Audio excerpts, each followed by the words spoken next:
నాలో నేను లేనే లేను, ఎప్పుడో నేను నువ్వయ్యాను, అడగక ముందే అందిన వరమా, అలజడి పెంచే తొలి కలవరమా, ప్రేమ ప్రేమ ఇది నీ మహిమ.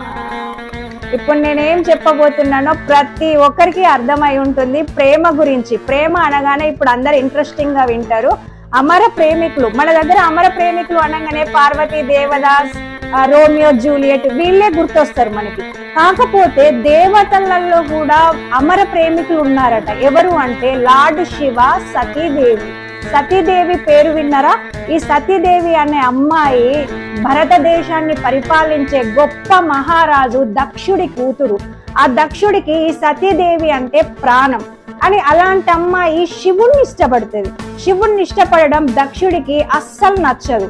ఎందుకు అంటే శ్మశానంలో ఉంటాడు, బూడిద పూసుకుంటాడు, పులి రక్తంతో కూడిన పులి చర్మాన్ని ధరిస్తాడు, నీకు ఎలా నచ్చాడమ్మా వాడు అని చెప్పేసి తిడతా ఉంటాడు. అప్పుడు శివుడు ఒక ఆజాను బాహుడిలాగా తన రూపాన్ని చూపిస్తాడు. అయినా గాని దక్షుడికి నచ్చదు. ఆ నచ్చకపోయినా అమ్మాయి శివుడిని పెళ్లి చేసుకుంటది. పెళ్లి చేసుకొని వాళ్ళు హ్యాపీగా ఉంటుంటే ఈ దక్షుడు ఒక పెద్ద యజ్ఞాన్ని మొదలు పెడతాడు. ఆ యజ్ఞానికి అందరి దేవతలకు ఆహ్వానిస్తాడు గాని ఈ శివుణ్ణి మాత్రం ఆహ్వానించాడు.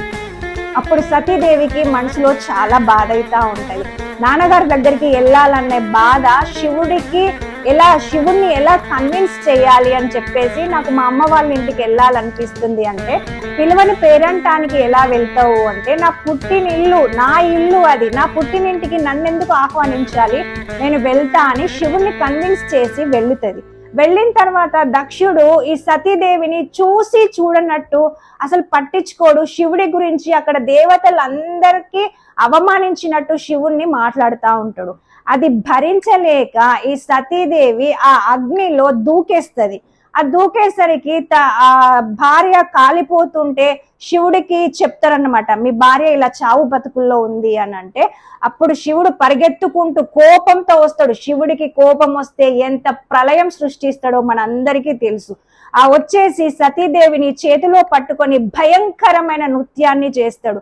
అప్పుడు దేవతలందరూ భయపడిపోతా ఉంటారు. ఈ భూమి మీద ఎంత ప్రళయం సృష్టిస్తాడో, శివుడు ఏం చేస్తాడో అని భయపడుతున్న సమయంలో ఆ సతీదేవి ప్రేమ, త్యాగం, భక్తి, నమ్మకం, కమిట్మెంట్, కాంప్రమైజింగ్, ఆమె యొక్క ప్రేమ, శివుడి మీద ఉన్న అత్యంతమైన ప్రేమ ఆమెను పార్వతీ రూపంలో మళ్ళీ శివుడికి భార్యగా పొందే అదృష్టాన్ని కల్పించుకుంటది ఆ అమ్మాయి. అంటే ఎంత పవిత్రమైన ప్రేమ అండి. ఈ రోజులల్లా ప్రేమ అంటే ఇవాళ ప్రేమించుకుంటాను, రేపు పెళ్లి చేసుకుంటున్నారు, ఎల్లుండి విడాకులు ఇచ్చుకుంటాను, 1 year లో అన్ని అయిపోగొట్టుకుంటున్నారు. అది కాదండి ప్రేమ అంటే.